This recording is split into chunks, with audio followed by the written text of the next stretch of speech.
விநாயகர் அகவல் 15 இப்போ தொடங்க இருக்கிறோம். விநாயகர் அகவல் பாடல் பகுதி வரிகள் 61, 62, 63, 64, 65 அடங்கிய இந்த பாடலை பார்த்து அதன் வரிகளுக்கு உண்டான பதங்களை நாம் பார்க்க இருக்கிறோம்.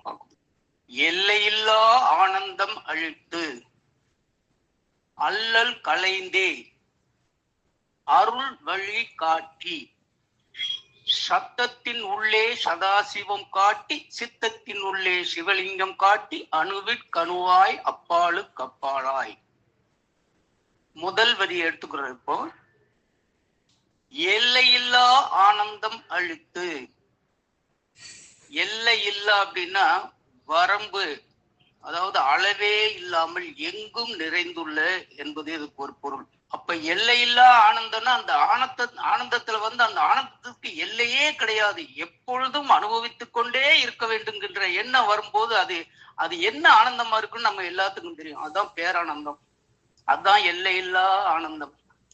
அந்த எல்லையில்லா ஆனந்தத்தை அடைவதற்கு யாரை நினைத்தால் அந்த பேரானந்தம் வரும்? எல்லையில்லாமல் நிற்கின்ற அந்த கடவுளை, இறை நிலையை நினைத்தால் தான் இந்த ஒரு வரிக்கு 2 அர்த்தத்தை அது புரிஞ்சுக்கலாம். அப்படிப்பட்ட அந்த ஆனந்தத்தை எனக்கு கொடுத்து அப்படிங்கிறார் அந்த அம்மா. அவனுடைய ஆட்சி, அவனின் அதிகாரம், தொடக்கம் முடிவே இல்லை. இறைவனே எல்லா இடங்களிலும் இருந்து கொண்டு ஆட்சி செய்கின்றான் என்பதுதான் அதனுடைய தத்துவம். இறைவன் என்பவன் 4 பரிமாணங்களுக்கு அப்பாற்பட்டவன். பருமன், தூரம், காலம், நேரம் இவற்றுக்குள் அடங்கவே முடியாது, அடங்கவும் மாட்டாங்க. இறைவன் என்பவன் இவ்வளவு எடையுள்ளவனாக இருப்பான் என்று அதுல எல்லை கட்ட முடியுமா? இல்ல இறைவன் இவ்வளவு தூரத்தில் உள்ளான் என்பதையும் சொல்ல முடியுமா? அதை விட்டாலும் அவன் தோன்றி, அந்த இறைவன் தோன்றி இவ்வளவு காலமாகிறது என்று சொன்னாலும் நமக்கு அது சத்தியமாக நிற்குமா? நிலை நிற்குமா? அது பொய்யாகத்தான் இருக்கும். அதையும் சொல்ல முடியாது. எந்த நேரத்திலும் அவன் வருவான், எப்பவும் இருப்பான். அப்படிங்கும் போது இந்த நேரத்தில் தான் வருவான் என்று எப்படி சொல்ல முடியும்? இப்படிப்பட்ட இந்த 4 பரிமாணங்களுக்குள் அடங்க மாட்டான் இந்த இறைவன். அதுதான் இந்த அம்மா சொல்றது. எல்லையில்லாத இறைவனை, இந்த இதுக்கு 4 பரிமாணங்களுக்கும் எல்லையே இல்லாமல் அவன் அதுக்குள் அடங்காத நிலை எய்திருக்கிறவன் அந்த இறைவன். நினைத்து என்ன பேரானந்தம் அடைய வேண்டுமோ அந்த ஆனந்தத்தை எனக்கு கொடு அப்படிங்கிறாரு அவ்வை பிராட்டியார்.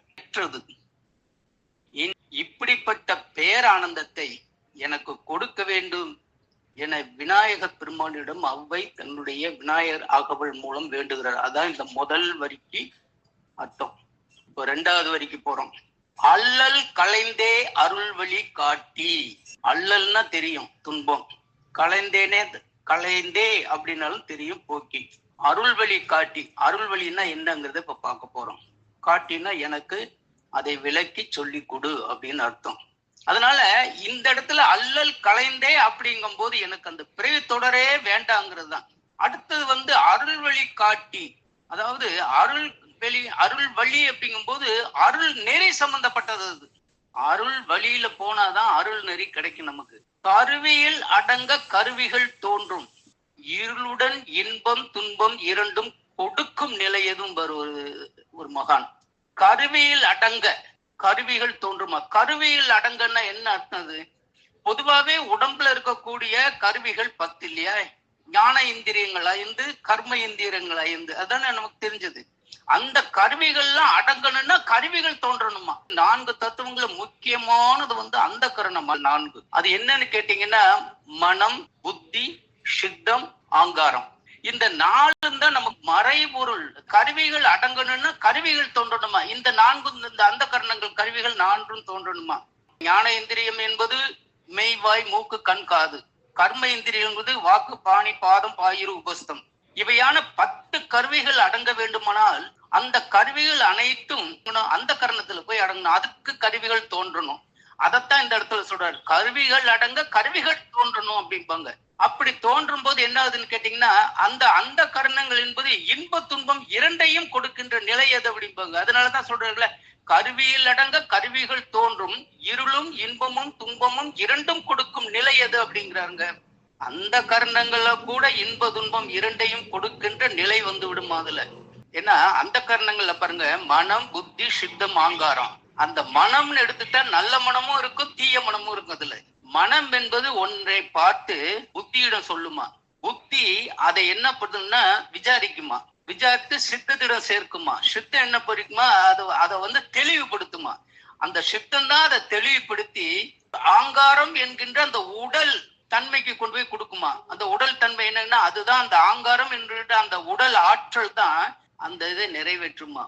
மனம் ஒண்ணு நினைக்க, புத்தி அதை விசாரிக்க, சித்தம் அதை தெளிவுபடுத்த, ஆங்காரம் அதை செய்து முடிக்கும். எப்படி பாருங்க, அந்த கரணங்கள் நல்லதும் நடக்கும் கெட்டதும் நடக்கும் போது இதை ஆராய்ந்து நல்லதே நடக்கின்ற அளவுக்கு எனக்கு இந்த கருவியை கொடு, அந்த கருவிகள் அடங்க இந்த கருவியை எனக்கு கொடுங்க. இந்த இடத்துல ஔவையார் இந்த அருள் வழி காட்டிங்கன்னு எப்படின்னு கேட்டீங்கன்னா, ஏன் இதுக்கு வந்து இந்த ஔவையார் எனக்கு அருள் வழி காட்டு, அருள் குடுனுகள் அருளுடைய வழியை காட்டு அப்படிங்கிறாங்க அந்த இடத்துல. அதுலதான் நம்ம கொஞ்சம் அந்த கரணத்துள் உள்ள அத்தனை உறுப்புகளும் சிவமானம் வீசணும் எனக்கு வழிகாட்டு அதுக்கு அப்படிங்கிறார் ஔவையார். மலை இருளில் திசை தெரியும், அப்படி நீ வழி காட்டினா அது சித்தி பெற்று விட்டால் நல்ல மழை இருட்டு, அந்த நேரத்துல உனக்கு நமக்கு திசை தெரியும். திசை தப்பிய கப்பல் துறைமுகம் வந்து சேருமா அந்த நேரத்துல அந்த வழிகாட்டுனா.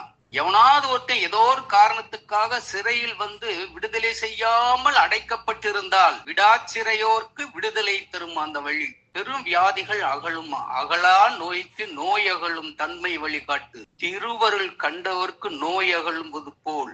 இதுதான் அருள் வழி காட்டுதல் என்பது. இந்த இதை நினைச்சுதான் அவனுக்கு அருள் வழி காட்டுங்கிறாங்க பிராட்டி. அள்ளல் கலந்தே அருள் வழி காட்டி, இது 2வது வரி. இப்ப நம்ம 3வது வரிக்கு போறோம். சத்தத்தின் உள்ளே சதாசிவம் காட்டி.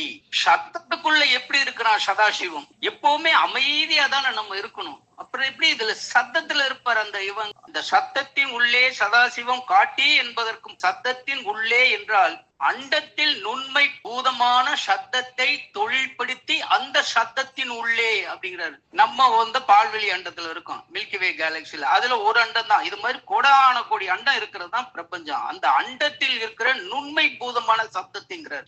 நுண்மை பூதம்னா என்ன? அண்டத்தில் இருக்கிற நுண்மை பூதமான சப்தம்ங்கிறாரு. நுண்மை பூதம் என்ன?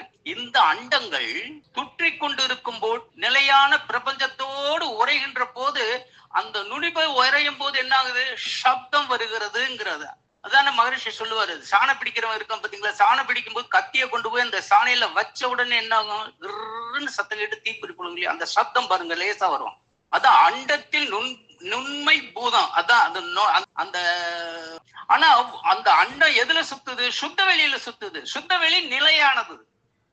சுத்தவெளி நிலையானது. நிலையானது ஒரு பொருள்ல போய் உராய்வு ஏற்பட்டுச்சுன்னா அந்த இடத்துல சப்தம் வரும்ல. அதனாலதான் அண்டத்தினுடைய நுண்மை பூதமான சப்தத்தை தொழில்படுத்தினா அதை தெரிய வச்சு அந்த சப்தத்தின் உள்ள அந்த சப்தத்துக்குள்ளதான் யாருக்கா? சதாசிவம் காட்டி எங்கும் எதிலும் பரவி நிற்கின்ற சதாசிவத்தை விளங்க செய்து, அவத்தை எனக்கு விளங்க செய்து காட்டு விநாயக பெருமானேங்கிற அந்த வழியில ஆன்ம நிலையை பார்த்து இந்த தன் அருவுருளை காட்டும் இத்திருமேனிக்கு சதாசிவம் என்ற வேறு பெயரும் சிவனுக்கு உண்டு.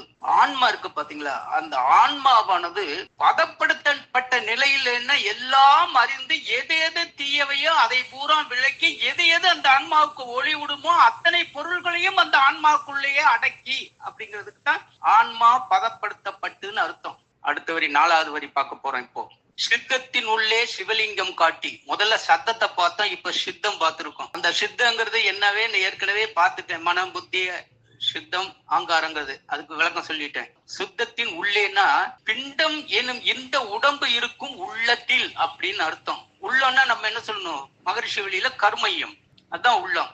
சிவலிங்கம் காட்டி, சிவலிங்கத்தை தரிசிக்க செய்து, அதான் சிவலிங்கம் காட்டி. சித்தர்கள் தங்கள் உயிர் அனுபவத்தை சித்தத்தில் சிவலிங்கமாக காட்டுவார்கள். ஊன்றி உணர்ந்து நெகிழ்வார்க்கு அவர்தம் சித்தத்தில் தன்மயமான சிவலிங்கத்தை அந்த இறைவன் காட்டுவான். அணுவிற்கணுவாய் அப்பாலுக்கு அப்பால். பதவுரை பார்த்துங்க. அணுவுக்கு அணுவாய்னா அணுவின் உள்ளே அணுவாகி இருக்கின்றவன் சிவன். அணுவுக்குள் அணுவாயிருவானா. அப்பாலுக்கு அப்பாயில்னா அண்டமெல்லாம் கடந்து பெரிதாக விரிந்து நிற்பானா. பேரூழி காலம் வந்ததும் பிரபஞ்சம் ஒடுங்கும் நாளில் எஞ்சி நிற்பவன் இறைவன் தான். நல்லா கவனிச்சுக்குங்க. பேருளி காலம்னா பிரபஞ்சமே அழிந்து விடுகின்ற நிலை, அந்த நிலை வரும். இப்பதான் சொல்றாங்களே, இன்னொரு 500 ஆண்டுகளா எத்தனையோ மில்லியன் ஆண்டுகளுக்கு ஒரு நிறைய சூரியனே அழிந்து விடுங்கும் போது பேருளி காலம் தானே. அப்போ எதுவுமே இருக்காது, எந்த உங்களுக்கு கோடான கோடி அண்டங்களே இருக்காது, எல்லாம் காலி ஆயிடும், சப்ஜாட காலி ஆயிடும், சுத்த வெளி மட்டும்தான் இருக்கும். அதனாலதான் என்னன்னா பேரொளி காலம் வந்து பிரபஞ்சமே ஒடுங்கும் நாளில் எஞ்சி நிற்பவன் இறைவன் ஒருவன் தான். அக்காலத்தில் இறைவனுடைய பேருருவின் மின் அண்டமெல்லாம் அணுவாய் ஆகிவிடுமா. அப்ப அந்த பிரபஞ்சத்துக்கு பேரழிவு வரும்போது அத்தனை தூளா போச்சுன்னா அணுவாய் தானே ஆயிடுது, தூசி ஆயிடுது, அணுவாயிரும். அணு என்பது என்ன? கண்ணுக்கு தெரியாத பொருள், அப்படி அணுவாயிரும். ஆனா சிவன் என்ன பண்ணுவான்? அந்த இறைவன் அவன் இருப்பான், அவனை அழிக்க முடியாது. அவனை அழிக்க முடியாதுன்னா சுத்த வெளியை அழிக்க முடியாது. அது எந்த காலத்துல, அதனாலதான் சொல்லுவாரு நிலை அப்படிம்பாரு மகரிஷி. அதை நிலையானது அப்படின்னா எப்பொழுது எவர் லாஸ்டிங், இறந்துகிட்டே இருக்கும். பேரூழி காலத்தில் வந்து என்ன, எல்லாமே அழிஞ்சு போனாலும் இறைவன் இருப்பான். அந்த இறைவனுடைய முன்னால அண்டமில்லாம்ங்கிறத விட பிரபஞ்சமே அணுவோல் ஆகிவிடும். இறைவன் எப்பொருளும் தங்கி உள்ளது போது அணுவெல்லாம் அண்டமாம். அதனால் அவனை விஸ்வரூபன், விஸ்வாதிகன், விஸ்வேஸ்வரன் என்று புகழ்கிறது வேதம். உள்பர்த்தம் பார்த்தீங்கன்னா, உட்கருத்தினுடைய பொருள் பார்த்தோன்னா, ஆன்மாவில் சிவனும் சிவனில் ஆன்மாவும் ஒன்று கலந்திருப்பதை யாரும் உணரவில்லை. ஒப்பிலா ஈசன் அவன் பிரபஞ்சம் முழுவதும் நிறைந்துள்ளான் அப்படிங்கிறத உணரணும். அந்த உணர்வை எனக்கு காட்டணுங்கிறத அவை பிராட்டி வேண்டுகிறார். வாழ்க வளமுடன், வாழ்க வளமுடன், வாழ்க வளமுடன்.